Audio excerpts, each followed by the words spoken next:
You ask Tiger to calculate. This deals with finding the midpoint between 2 points.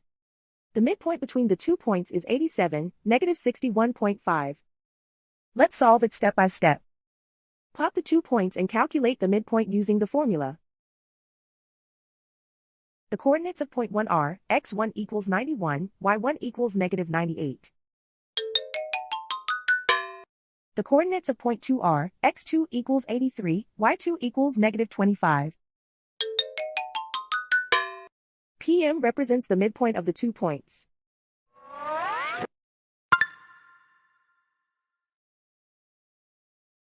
Use the x values in the midpoint formula to find the midpoints x.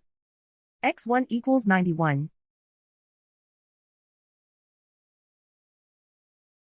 x2 equals 83.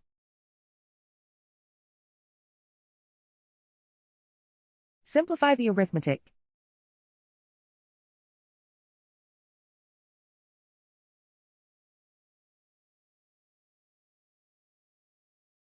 Use the y values in the midpoint formula to find the midpoints y. y1 equals negative 98. y2 equals negative 25.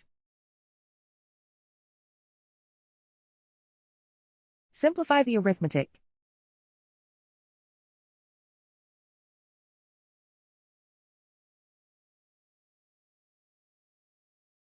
And so, the midpoint is 87, negative 61.5.